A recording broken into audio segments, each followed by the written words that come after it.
You know that feeling when you realize you aren't just the second choice in your family, but you're barely a choice at all. My name is Ethan, I'm 26, and for as long as I can remember, my life has been lived in the massive, golden shadow of my older brother, Leo. Leo is the golden child. If Leo got a B in school, my mom threw him a party. If I got an A+, she'd look at the paper, sigh and say, "Good, now go take out the trash." I remember when we were kids, I saved up my allowance for 6 months to buy a bicycle. The very next week, Leo crashed his own dirt bike, and my mom took my bicycle, sold it, and used the cash to repair Leo's toy. When I cried, she looked at me with total disgust and said, "Leo is your older brother. Ethan, his happiness is more important.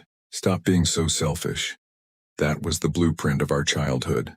But a few months ago, I finally learned the hard way that some people will never love you, no matter how much of your own blood you pour into them. Literally. Let's fast forward to 6 months ago. I was diagnosed with a severe case of acute appendicitis that had complications. The doctor told me it wasn't a routine in-and-out surgery. My appendix was leaking, there was a high risk of internal infection, and I needed surgery immediately. I was terrified. I live alone, and the thought of going under anesthesia without a single family member in the waiting room made me feel completely hollow. I called my mom from the emergency room. I wasn't asking for money. I've been financially independent since I was 18. I just wanted my mom to hold my hand. I wanted her to tell me I was going to be okay. When she picked up, I could hear loud music, clinking glasses, and laughter in the background. She was at Leo's wedding rehearsal dinner. Leo was marrying his college sweetheart, and my mom was handling everything. "Mom," I said, my voice shaking from both physical pain and fear, "the doctors are prepping me for surgery right now. It's serious. Can you please come to the hospital? It's just 40 minutes away from you." The line went dead silent for a second. Then she let out this long, irritated sigh. "Ethan, are you serious right now? Today, of all days?" "Mom, I didn't plan for my body to give out," I whispered, holding back tears as a nurse attached an IV to my arm. "Leo is getting married tomorrow," she said, her voice dropping into that cold, defensive tone she always uses when I interfere with Leo's life. "The rehearsal dinner is tonight. If I leave now, it will ruin the mood. Your brother needs me here. You're a grown man, Ethan. It's just an appendix. Stop trying to steal your brother's spotlight for once in your life. Stop trying to steal his spotlight." While lying on a hospital gurney, before I could even blink back the tears, she hung up. I went into that operating room completely alone. When I woke up, the anesthesia was wearing off. My stomach felt like it had been ripped apart, and the nurse asked me if there was anyone they could call to drive me home. I looked at my phone.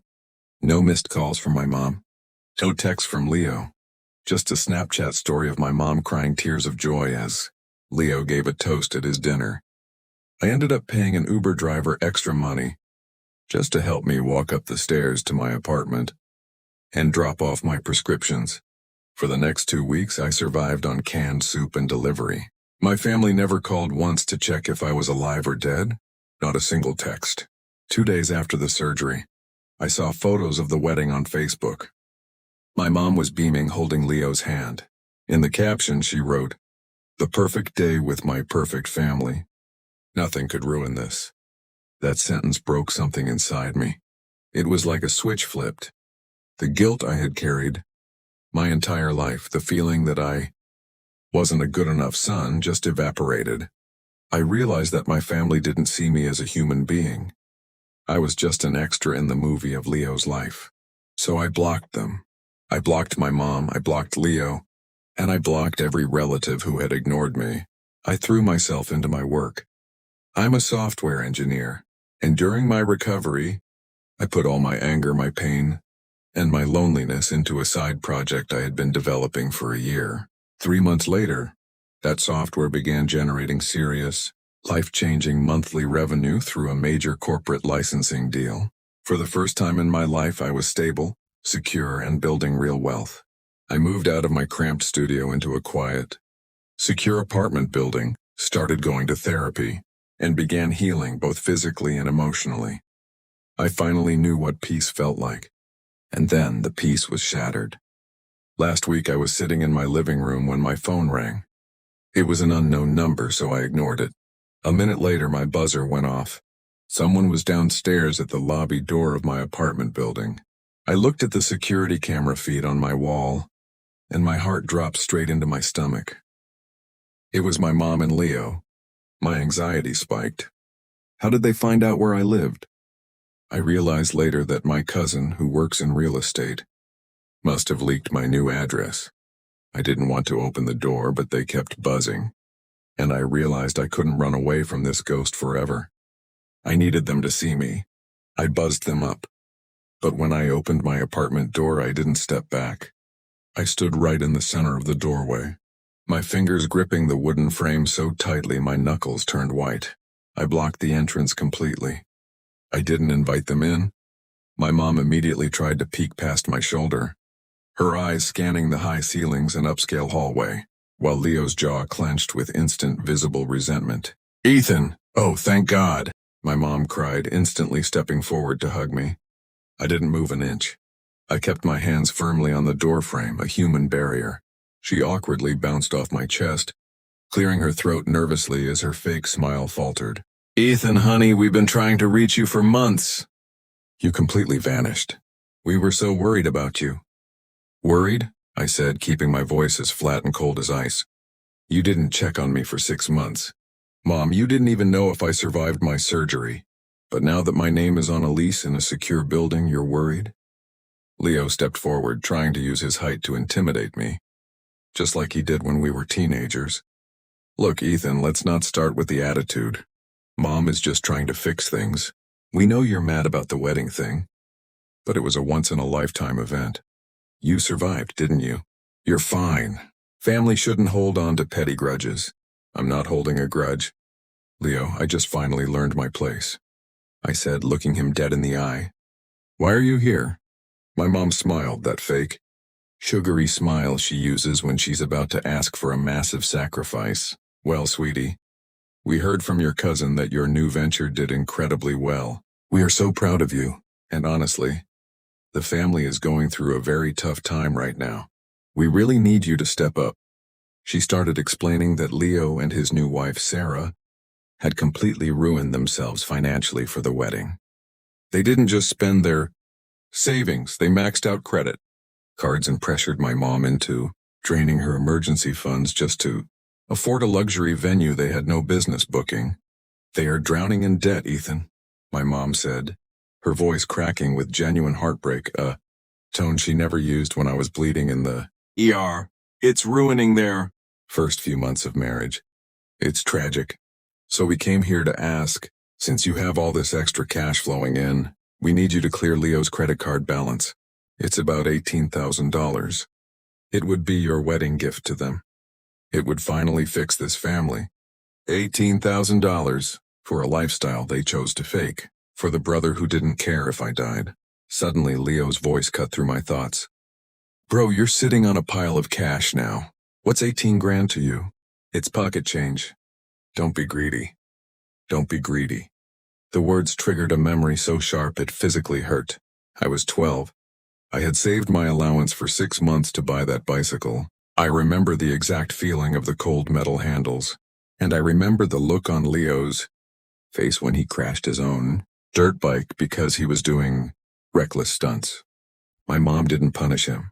Instead, she walked into the yard, grabbed my bicycle, and told me she was selling it to pay for Leo's repairs. When I screamed and held onto the tires, Leo had pushed me to the ground, laughed, and said the exact same thing. "Don't be greedy, Ethan. I need it more." 20 years later, the faces were older, but the robbery was exactly the same. A cold, quiet laugh escaped my mouth. It wasn't a happy laugh. It was the sound of a man who had finally run out of patience. "You want me to pay $18,000 to clean up Leo's mess?" I asked, looking directly at my mother. 6 months ago," I said, my voice rising but remaining completely steady. I was lying on a hospital bed, begging my own mother to drive 40 minutes to make sure I didn't die alone. You told me my emergency surgery was ruining the mood. Mom, you told me I was trying to steal Leo's spotlight. You chose a rehearsal dinner menu over my life. And now you stand on my doorstep, demanding my hard-earned money so your golden child doesn't have to face the consequences of his own arrogance? Ethan, that's completely different. My mom snapped, her face turning red as she finally dropped the sweet act. The monster was out. Leo is your brother. He is going through a stressful time. A marriage needs a good start. And you're hoarding your money like a selfish, bitter child. What happened to you? We raised you better than this. You didn't raise me, Mom, I said, tears finally stinging my eyes, though my voice didn't waver. You tolerated me while you worshipped him. Leo chose to spend money he didn't have on a life he couldn't afford. That is his problem. He needs a clean slate. Well, 6 months ago I needed a mother. Neither of us is getting what we want. If you don't do this, Ethan, you are dead to this family. My mom screamed in my face, her voice echoing down the hallway of my building. Do you hear me? You are a cold, heartless monster. You already treated me like I was dead when you left me in that hospital. Mom, you're just mad now because my wallet is closed. I didn't wait for a reply. I stepped back and slammed the door right in their faces. I could hear Leo cursing loudly outside, banging his fist against the wood once, before my mom's heavy footsteps faded down the hall. Within an hour, my phone blew up with texts from block-hidden numbers and relatives. My aunts and cousins sent messages saying, "Money has corrupted you. Ethan, family comes." First, Leo sent a text through a fake app calling me a pathetic loser who was ruining a woman's happiness out of pure jealousy. But this time the text didn't hurt. I walked into his bathroom and looked at the reflection in the mirror. I lifted my shirt and looked at the scar on my stomach, a permanent reminder that I survived the worst night of my life completely on my own. I didn't owe them a single cent. I didn't owe them my time, my energy, or my guilt. I unblocked my mom's number just long enough to send one final group text to her and Leo.